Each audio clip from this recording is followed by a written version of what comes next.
Hey, Daryl here. This is my daily devotional. I want to begin by reading a Bible verse to us.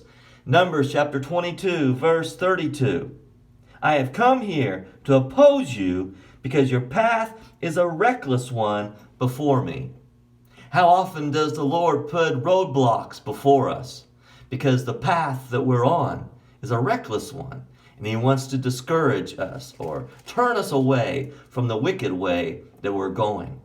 Balaam, he was a prophet of God, but his heart wasn't always right. In fact, as some commentators said, he has a wicked heart. Well, Israel had taken care of the Amorites, and they're moving into the territory next door to the Moabites. And the Moabites were upset. They were terrified, if anything, of all these people moving next door. So the king, Balak, says, I'm going to call on this prophet, Balaam, to put a curse on them so we can defeat them.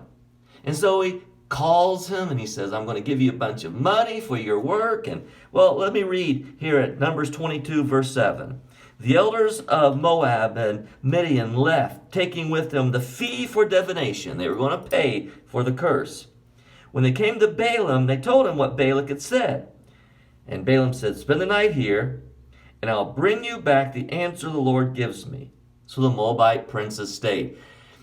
He said, let me pray about it. Basically is what he said. Let me see what the Lord has to say about this. Let me pray about it. You know, that's kind of the spiritual answer we give sometimes when we're asked to serve the Lord. Let me pray about it. And that's sometimes the right answer. We need to pray about it. But if we've been praying about an opportunity to serve the Lord, we should just jump at the opportunity. But in this instance, I think he knew that he had no power to curse Israel without the Lord empowering him with that ability. So he went and he talked to the Lord about this. And it says, God came to Balaam and asked, who are these men with you? And Balaam said to God, Balak, the son of Zippor, king of Moab, sent me this message. A people has come out of Egypt. They cover the face of the land. And I want you to put a curse on them. Perhaps then I'll be able to fight them and defeat them. But God said to Balaam, do not go with them. You must not put a curse on them because they are blessed people. And so he goes back and he tells the messengers to go back and tell Balak, tell the king, I'm not going to do it because Lord has not given me the instructions or the power to do this. And so Balak, being a king, used to get in his own way, he sends back more people, more prestigious people. And he says in verse 14, the Moabite princes returned to Balak and said, Balaam refused. And then Balak sent other princesses, more numerous and more distinguished. And they came to Balaam and they said, come on, you got to do this for us. And then he went back to the Lord and the Lord said, okay, you go with them, but you only say what I tell you to say. You got the picture? Now we get to the fun part. We're at verse 21. Balaam got up in the morning, saddled his donkey, and went with the princes of Moab. But God was very angry when he went, and the angel of the Lord stood in the road to oppose him. Balaam was riding on the donkey, and his two servants were with him.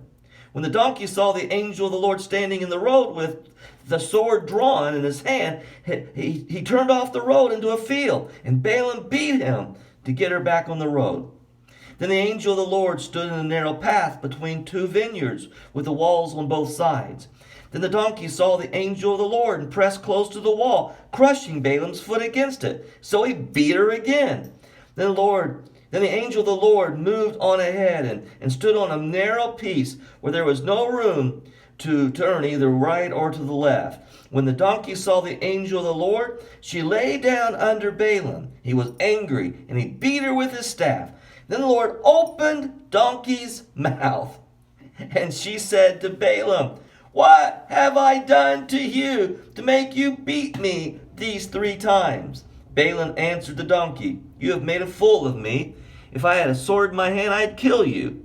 The donkey said to Balaam, am I not your own donkey which you have had all this time? Have I been in the habit of doing this? No, he said. Then the Lord opened Balaam's eyes, and he saw the angel of the Lord standing in the road with his sword drawn. So he bowed low and fell face down. And the angel of the Lord asked him, "Why have you beaten your donkey these 3 times?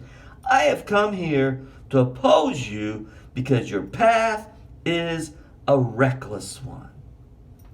How often are there unseen angels at the roadblocks to keep us safe when we're on a reckless path? God bless you. Good day.